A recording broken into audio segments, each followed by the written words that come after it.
Hey everybody, I'm Cody Katastrophic, and welcome to the very first episode of Interviews with a Vampire.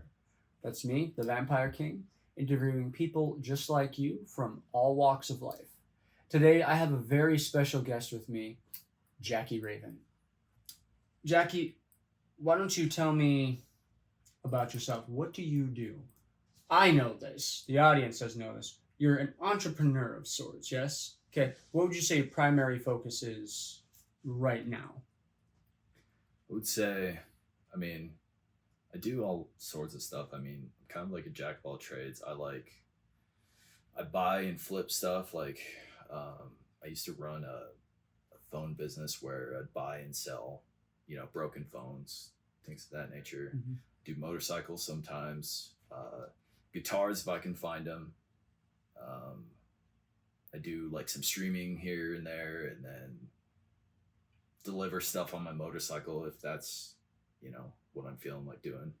No, I just kind of find side hustles and, kind of flex my entrepreneurial brain. And I love that. yeah, Very cool. I don't know how I've managed to survive this whole time, but I don't know.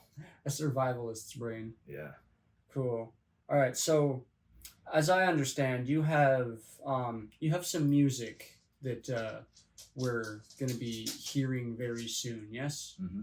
Cool. You want to tell me about that? Yeah. So it's a song that I wrote about my intrusive suicidal thoughts that I've had in the past, and I wouldn't say I'm particularly like super suicidal all the time. It's just been like a couple times in my life that I've had dark moments in, and I wanted to be able to express it out and be able to sort of personify those thoughts. And in the song, it's basically about like these ghosts that are haunting me, and I'm trying to get away from them, and I'm fighting them, and I just wanted to like really sell the image of what it's like to have to deal with negative thoughts like that a lot of times. So I love the personification. Yeah. So what's that song called? Like, do you have a title for that? Yeah, it's called Haunting to the Grave. Haunting to the Grave. Cool. Okay. So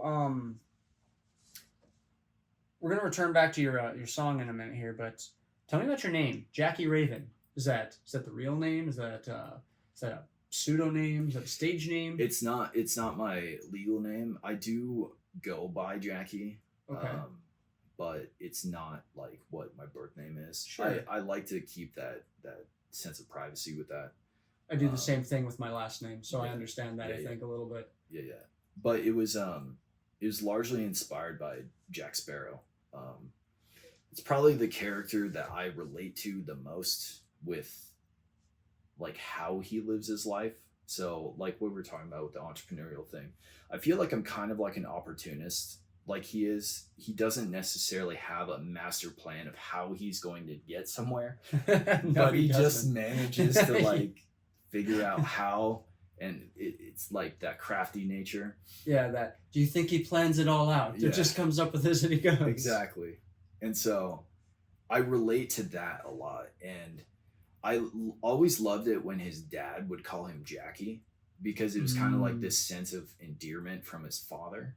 And I don't know. I just always liked that, because I was going to go with Jack Raven, but it felt too, I don't know. It just didn't sound right. And then Jakky Jakky Raven has a gravitas to it for sure. There's very much a sense of like, it sticks in the brain, sticks in the mind, sort of thing.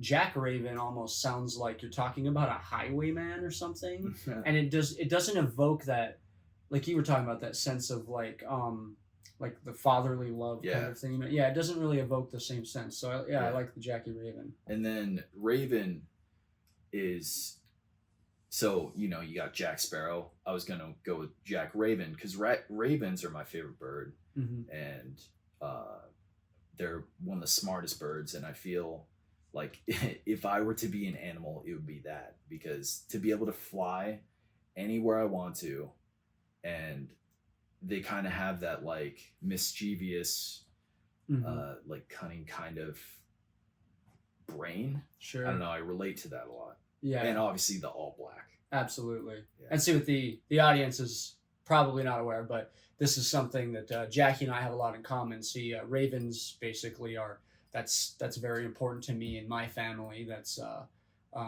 kind of a big thing. And actually, you mentioned the passing down from the Jack Sparrow's father sort of thing. Well, the raven thing was passed down to me from my biological father too. So we have that in common. So it's kind of like two ravens sitting here conversing. That's super cool. About running the universe basically. No, yeah, I always thought that was kind of interesting that like we kind of reconnected after a long time. Cody and I knew each other when we were little kids, and we were like best friends. Absolutely. And just life happens, and we didn't really talk for a long time, but then reconnected. Was it like a few years ago? Yeah, I think so. So we were in 5th grade, and for my background, I was kind of moved around a lot, and so what ended up happening is I moved away, and when I graduated school and I moved back here, you were already off where you had moved off to. Yeah. So I think it was probably like 3-4 years ago. We had found each other again through, the socials and stuff. We were both doing music, and it was just kind of like a serendipity in a way, I think. Yeah. For sure. Cool. So on that subject, tell me a bit about your background. Tell me, how much does your upbringing play into what you do? How much does it play into your music? How much does it play into who you are as a person? Like, what can you share about your background? I mean, I felt like I had a fairly normal childhood. Sure. I mean, there were definitely times where, you get bullied or like, just regular kid shit that sucks. Absolutely. I did have my parents split up when I was 4, my biological parents, and then my mom married a guy, and then I lived with him until I was about 13, and then they divorced. And then it was just me and my mom for a bit. And then she found another partner. But then I moved in high school back with my dad in Portland. And he was with a lady who had some kids. And then I actually moved back again to Montana to be with my mom my senior year of high school. And then I moved again to Portland. See, the moving constantly thing is the thing we have. I don't know. Sure. I love being able to like change my environment. I find that I get the most depressed when everything's like stagnant and it stays the same. And Sure. like that's definitely, I mean, your environment plays a big part in how you are as a person. I like that change, and I like that having to adapt all the time to stuff. It makes you feel like you're moving forward, not staying. Yeah, for sure. I could definitely understand that. That's why like I'm like kind of obsessed with pirates, because I feel like that was the lifestyle that I like to embody. I love going on adventures and being, traveling to new places and just like finding something different. Sure. Yeah. Absolutely. Cool. So tell me about some of the biggest inspirations in your life. So obviously, like you've talked about, like, so Jack Sparrow was a huge thing for you. Okay. Tell me music wise, tell me lifestyle wise, who are some of the people that you have looked to and been like, dude, they fucking got it. Like that makes so much sense to me. Like, I think, so I have a theory, if I can ask too. Mm-hmm. I've always kind of thought, you and I reconnecting, I've always had this thought that maybe one of the people we had in common was Andy Biersack. There's something about that guy where it's like, he gets it, Yeah. I mean, I started listening to Black Veil Brides like right from the beginning. And it wasn't necessarily Andy as much, that inspire me is more of like the instrumentals. Like I always loved their guitar work and especially their drums. Musically, yeah, but that didn't come later until I don't know, maybe high school. Okay. I actually musically, I would say I'm most inspired by like Avenged Sevenfold, Absolutely. Linkin Park, and I'd probably say like My Chemical Romance. Okay. Yeah, yeah, Wasn't expecting that one, but yeah, that checks out. yeah, I think, yeah, for myself, I think even though I will never ever play the guitar like he does, I think Sinister Gates yeah. is easily in my top 10, if not my number one Oh, for yeah. guitar ever. Oh yeah. The emotion and just the technicality of everything he does. He is the living definition of a virtuoso. So Yeah. absolutely, yeah. What's funny is those bands aren't the reason I play music though. Okay. It's Jack Black, I love that. which is kind of funny that my name is Jakky now. But when I watched School of Rock when I was 10 years old, I remember that was the moment that I was like, I want to fucking do that. And Jack Black's just hilarious too. So it was like the combination, just it was amazing. I love the Jack Black comment. Yeah. I can remember like growing up, I think for myself and, looking at some of these people. And for me, I was young and I never had a fucking clue what I was going to do. I think it wasn't until I was a junior in high school that I really realized that I could do music. But like I didn't realize, I could even sing until I was in high school. I found out I was good. So for me, it evolved much differently. I've Yeah. never had like, you like you've mentioned, you have a very entrepreneurial brain. But for me, I have always had this sense of like, I have no idea what my value is or what my sense of direction is. And then when I found the one thing that I have that's like this driving force, that's what I went with. So it's kind of like similar direction, but I took a different route than you, I think, for sure. Yeah. Cool. So, why don't you walk me through your creative process? Let's get back a little bit to your "Haunting to the Grave" song. So, what's your creative process look like when you're making music? How do you start a song? I would say primarily it always starts with the guitar. Okay. And I mean, I would say that's my main instrument. And like just over the years, I've always had like, riffs that I always go back to. Anytime I sit down and play, I usually have like a list of, just little things. And then I kind of use that as a seed in a way. Okay. And so I'll think of what am I wanting to write this song about and like what's the vibe, and then I'll try to kind of think back, do I have any riffs that fit that, and if I don't, usually I could just come up with something, and then it just builds from there. Okay, very cool. So you start with guitar, right? Okay, so I think myself as a musician, I'm more of a vocalist, right? So I want, for the audience's sake, what would you say the biggest piece of advice you could give somebody as a guitarist,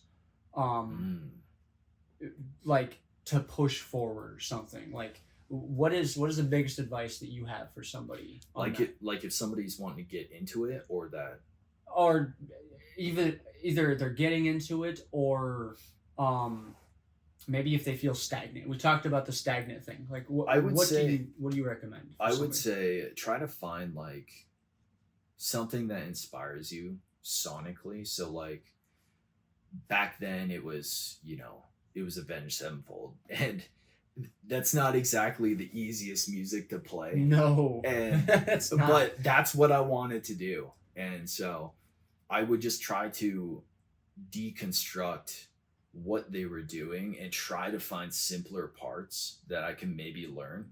Like Unholy Confessions by Avenged Sevenfold. It's a pretty easy riff. Sure. And so I would say find what kind of music you like and what kind that maybe you can envision yourself making, and find a band you like in that, find a song, try to learn that song. There's tons of resources now that I didn't have when I was a kid. You know, Oh, same. I would have to do it from, I had to learn how to read tabs, which if people don't know what tabs are, it's just numbers that dictate what frets you play and when. And so, yeah, I would say just find something you like and try to reverse engineer it. Okay. Yeah, I think I found myself in that kind of mindset too. So when I started learning guitar, it was almost out of necessity because I was asked to join my first band as a singer, but they were like, it'd be really helpful to have another guitar player. And so I felt that immediate pressure of, shit, dude, I have to live up to this. So I bought a guitar, and I think I learned every fucking Green Day song that's ever been written. That's so on brand. Dude, I know. And so, like, I remember from the very beginning, like, guitar felt very natural to me, but I think that for me, I was trying to quickly, you know, my brain tries to go into overdrive mode. So my brain always moves faster than my fingers could. Yeah. So I would, like, I think one of the first songs I tried to pick up was Basket Case, and I was like, what the fuck is palm muting, bro? Like, you know what I mean? And so I had to back off, stick with some of the easy songs. I think still to this day, the first two songs I ever played on guitar were Green Day's Good Riddance, Time of Your Life. First song I ever learned. And then the first like little riff thing that I learned actually was Michael Jackson's Beat It. Yeah. That little thing. Yeah. So did you ever learn Smoke on the Water? You know, I think my brother maybe taught me that when I was like a little kid, for sure. But like back then, the idea of playing guitar never appealed to me. Yeah. So I never thought seriously about playing guitar or being in a band until I realized that not only could I sing, but I could sing very well. Yeah. And that people looked up to me for it. So learning guitar was almost as a means to an end. So when you say you're a guitarist, I'm very much a vocalist. So while I can play guitar, if somebody else takes that off my shoulders, I won't cry a bit about it. Right. Yeah, that's kind of similar to me, but opposite. Yeah. You know, I feel like I've been coming into my own more so later in life as a vocalist, because doing the screams and like kind of the dark trap rapping, like sure. I've never really liked singing. Like it never felt like it expressed what I wanted. Maybe sometimes now, but I like screaming a lot. But what you were saying with seeing yourself as like a vocalist first, that's kind of how I feel as like a guitar player. Like sure. I will always play guitar, and what I consider my main instrument, like vocals, is kind of a secondary thing that helps that. Yes, absolutely.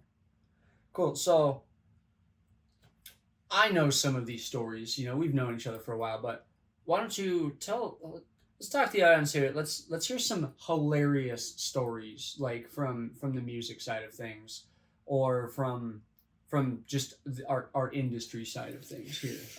What's a great story that you can tell? Maybe you met somebody, or you guys were talking about something, doing something like. I would say I have a lot of. I'll talk about the story that I tried to audition for a band as a vocalist.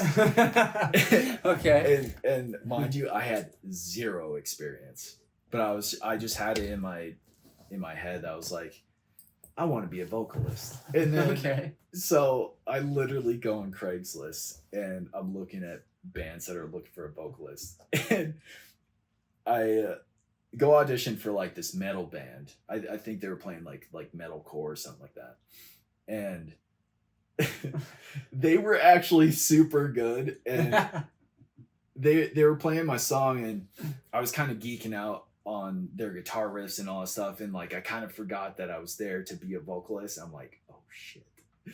And like that imposter syndrome set in so hard. And so I got on the mic and I just like tried to scream it, and I did not know how to scream just at that point. Dude, it was so bad. I can't, like, what was even worse is after I stopped doing it, like there was just silence. Deafening silence. Yeah, dude, it was who invited this guy? It was the most uncomfortable audition I've probably ever had.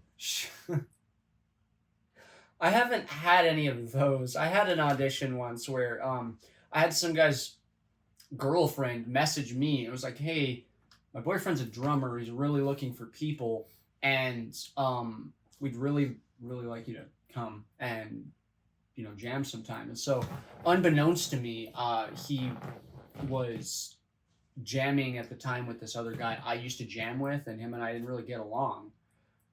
So I messaged the guy after like a few weeks. I think I went to the NAMM show and then we came back and I'd forgotten. So it'd been like 3-4 weeks since like I was supposed to message the guy. I felt so bad, and so I messaged him. I was like, "Hey, dude, my bad." And so then he says, "Oh yeah, I've been jamming with this other guy," and then he completely stops talking to me. And then that other guy I used to hang with started messaging me, but they were like interrogating me, and I just remember feeling like I definitely had to put like my most professional face on for that one. So for me, it wasn't as uncomfortable as I felt a little insulted. I was getting questioned like as to like my motives, and I was getting questioned as to like, well, like, are you gonna take this seriously? Him and I have a great thing going stuff, and I felt very much like he just didn't want me there. When was this? When was this? Yeah. God, this was probably maybe. This has probably been about 2 years ago now. But yeah, this guy had basically tried to insinuate that I wasn't going to take any of it seriously. And for somebody whose primary goal for like the last almost 16 years now has been to be a professional musician, having released my own music, being an endorsed musician, being congrats, by the way. Thank you so much, man. I appreciate that. Yeah. So, being somebody that's looked up to, especially in the community, I found it really insulting. So I had this really uncomfortable sense of like, I already told this guy I was going to come audition, but I don't feel like they want me there. So I showed up, and they played so loud so they couldn't hear me. Dude, that's so shitty. I know, that's dude. So shitty. It was so dumb. And so I went, and then I just never fucking went back. Fuck that band. Oh yeah, no, it was really uncomfortable for sure. So I feel that. Like I've had those too. Cool.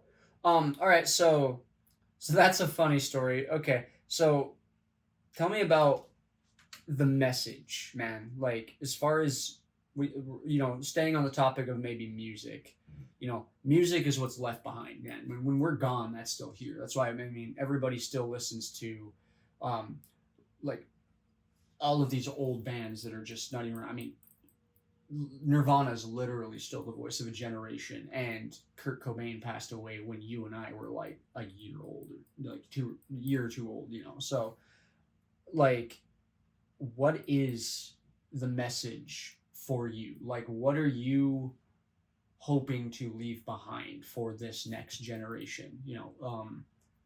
And tell me a little bit about what it would mean to you if you were going to be remembered. What would it be for? I feel like where I'm at with music now is like, I just want to kind of tell my story and like show what's going on in my brain, because I am kind of a quiet person, and I don't talk about myself like too often. And I think the one thing that I want people to realize is like, it's okay to be yourself. Absolutely. And like, in all the weird shit, like all the things that you think make you a fucking outcast, or like whatever it is, you could be gay, you could be whatever race, or whatever it is. Yeah. Like, I feel like people should embrace those differences, because that's what makes people unique, and that's what makes life have that color to it. Absolutely. And yeah, just that. Sure. Okay. If you could be remembered for one thing, man, what is it?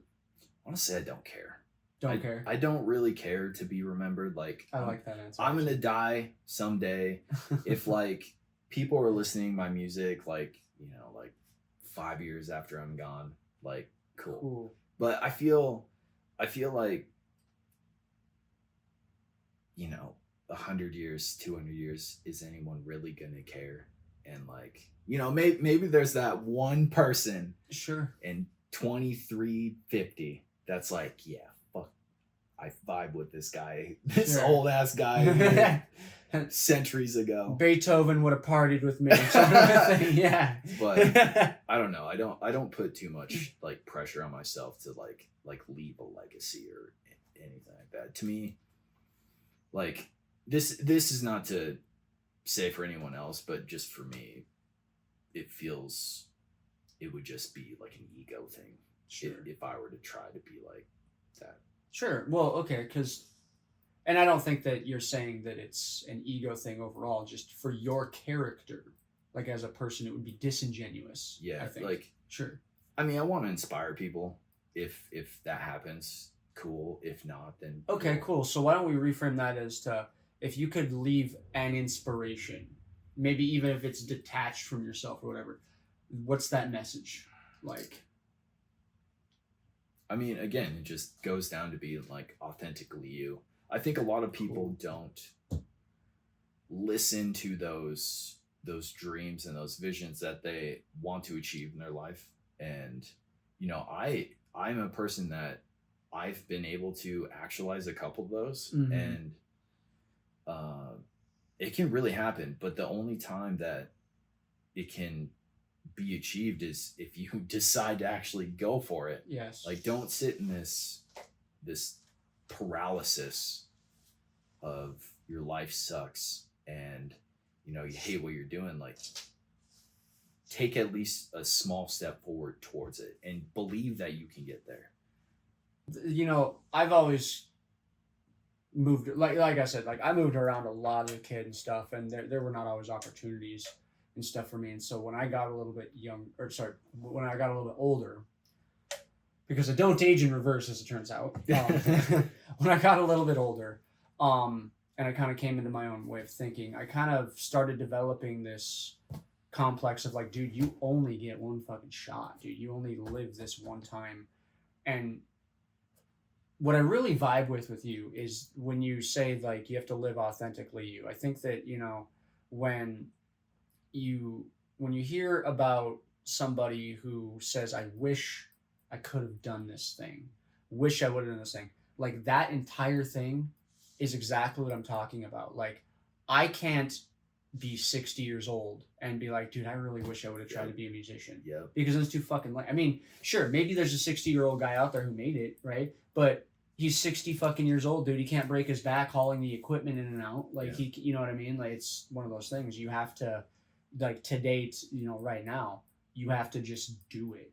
And, both of us, growing up and stuff, like the way we did, different opportunities, different things, like, they shape who you are. Yeah. And you can be in denial of that and hide from that out of fear of the way you'd be perceived. Or you can, like you said, embrace that and go, dude, fuck it, this is who I am. And then people, what I've noticed is that in life, like when you embrace who you are, you're gonna get shit on, sure. Like there's gonna be that asshole 100%. Who just is like, look at him wearing his eyeliner. But then like that's just the one guy. Yeah. I have had so many people, especially after high school, everybody, especially even some of the people who maybe were a little mean to me, have approached me and been like, dude, I love how you're just unapologetically you. That exact phrase comes up so often.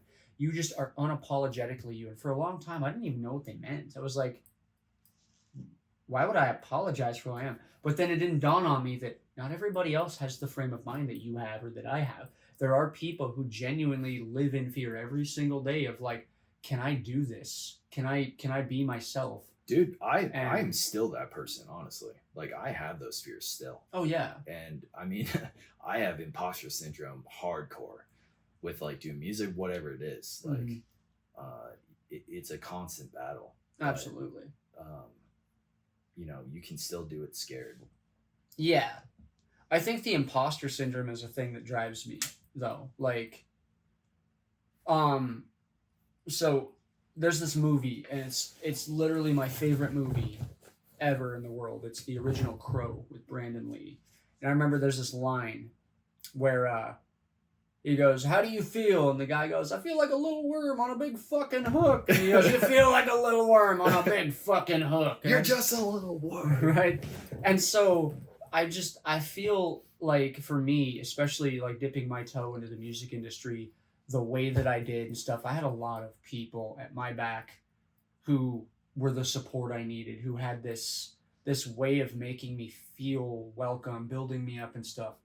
And um when you step into the big world, so to speak, when you're finally being talked to, acknowledged by, people you've looked up to your whole life and stuff, there's always that imposter syndrome, at least at first, like, oh my God, like, why am I here? Like, what the hell am I doing? There's that sense of doubt of like, can I live up to this? Right. Or at least for me, that's the sense is, can I live up to what I'm presenting right now? Yeah. And I think that over time, for myself, when you surround yourself with the right people and live like we're talking, being authentically you, your imposter syndrome fades a little bit. I think the best example I can give is like, and I'm gonna just put this out there as a disclaimer. Like, I'm just throwing names out. I'm not saying these are scenarios that actually happen or what happened, but like, we're gonna say, actually, better yet, we're just gonna say Jack Sparrow and not use a celebrity name or anything, but we're gonna say Jack Sparrow is sitting at a table and he pulls out like a bag of shrooms and a line of coke or something. Like, for me, that's not my vibe, right? Yeah. I've never used drugs. I've never used alcohol. That's not my thing, right? But there's this sense, especially I think in our industry, where if people around you are doing that sort of a thing, that you can't be like the uncool guy, right? You can't be like, oh, dude, that's fine. If you're sitting at a table with like Jack Sparrow and homie's doing whatever it is he wants to do and he offers you, like, that's just a courtesy, dude. He doesn't give a shit if you say no, right? And if he does, right, are you really going to be that sad that you shouldn't hang out with him? Like, at that point, I think you have to reassess, am I hanging out with this person because they're somebody? Or am I hanging out with this person because we genuinely vibe? Right. And I think that is a question that people really have to start asking themselves, especially in our industry, because that's how you go down those rabbit holes and these trails, and you end up in the wrong places and the wrong, just like cloud chasing. Yeah, I think so. Or just maybe not being genuine to who you are. If I don't want to do the drugs, I'm not going to do the drugs because I don't care ultimately what any of these people in here are doing. It's just not what I want to do, right? You can be authentically you and still be in those same circles, but I think people lose themselves on that, Totally. And I think for me, kind of going back to the imposter syndrome thing, like, what helps me is understanding that when you're around some really, really special people, like there's some musicians that, I've become very close friends with, I'd almost say family with. And when we were at the NAMM show recently, I think we spent 4 days together, the whole show. We were out till 3-4 in the morning doing just everything, whatever. I remember thinking to myself that is the first time I have done all the stereotypes except, I wasn't drinking, I wasn't doing drugs or any of this other stuff, but like, just like, I felt like, everybody was like bar hopping and stuff. We were cramming as many people into Ubers as we could possibly fucking fit, like all the stuff, going just place to place to place out all night. And I remember like sitting at a table one night for dinner, and like one of the people at our table had a Grammy, right? And she's from like a whole nother place, right? And she said she didn't feel like she fit in with us. Really? Right? And I remember that was the moment thinking like, dude, they're all just like me. Yeah. Right? And then having everybody at the people. Exactly, yeah. Right? But I think when you get into this pressurized industry of like, I have to do this and make this, product and feel as good as, whatever. And vie for people's attention. Yeah, you lose that sense of, dude, we're all on the same boat, Yeah. And I think the big one for me is when I was acknowledged by everybody at that table. Um, when I'm like, dude, I don't have a Grammy. I don't have, you know, any of this stuff. Like, you guys are so amazing. And they're like, dude, you're amazing. Like, I lost a lot of imposter syndrome. I definitely feel like that was the first time that, reverting back to that story about the crow, like, I did not feel like a little worm on a big fucking hook. I felt like, dude, this is where I fucking belong. This is exactly what I'm supposed to be doing, you know? And it just takes a process of getting there, I think, for sure. Yeah. You know? Cool. So tell me about some other music stuff you've got going on. Do you I know that you've got A Haunting to the Grave, right? You have as I understand, you have a project that you were kind of looking at starting. What was that called? It was Raven's Ghost, am I correct? Oh yeah, that's so primarily right now I'm just kind of working as a solo artist and like collaborating with other artists, but I would like to have a band at some point to where you know, these songs that I write, I can perform them live and have the full ensemble. Absolutely. Okay. But yeah, Raven's Ghost is the name that I came up with. So there's a story to this. Perfect. I was going through therapy for like a bunch of personal stuff, and prior to doing that therapy, I just had this name, Raven's Ghost, floating around my head, and I was like, oh, that'd be a cool band name. And like, it didn't really have very much meaning to it, but when I was in therapy, there was something in this workbook that they gave me, and it talked about these ghosts and angels in your brain, and they were like personifying those thoughts, right? The negative ones are the ghosts and the positive ones are the angels. So you want to be able to get the ghosts out so you can leave room for the angels. And I always thought it was, in that moment, I thought it was just interesting that they chose ghosts instead of like demons, because usually it's always angels or demons. But the ghost thing just, I don't know, it just spoke to me. And so I feel in my life, I've never felt super comfortable being seen by people, and, you know, primarily kind of wanted to just stay invisible. And so I liked that vibe with the ghost thing. And then I thought about how, you know, how like Batman became Batman because he was scared of bats. Okay. And so it's kind of that, like I took my fear of being seen and wanting to be invisible and kind of using it as like a beacon of hope for other people, that they could look at that and be like, oh, maybe I don't need to squash who I am so that you know, other people could shine. Like, I can shine too, and I can handle it. Hell yeah. All right, so I got one final question to wrap this up with. And so this is kind of something I thought off the cuff here.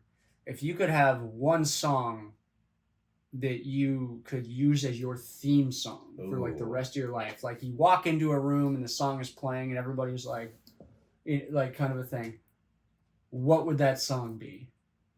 Fuck. That is a good song. That's a good question.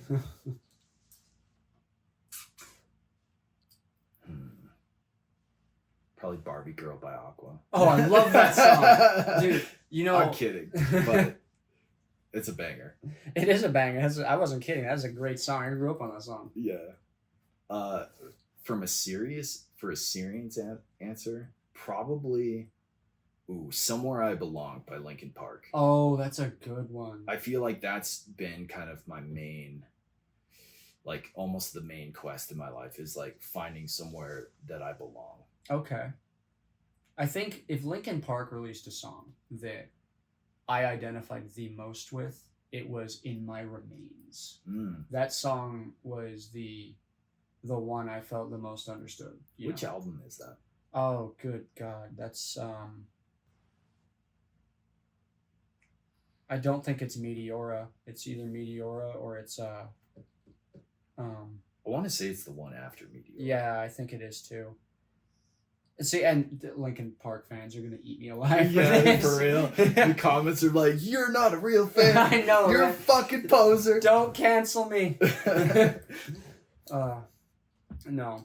Well, Jakky, I really appreciate you coming on and talking about everything, man. Cool. So, is there anything else you want to share, want to talk about, want to let the audience know before we wrap this up? Follow Cody, Katastrophic. He is a fucking phenomenal singer. So Thank you very much. check man. out all of his stuff. Cool. And then, on that note too, should we talk about this Oh yeah, collaboration? we got a song that Yes. we just started yesterday actually. Yes. And it's a banger. Yeah. So we're gonna try to finish it today, but dude. Yeah, we've got our very own off the cuff.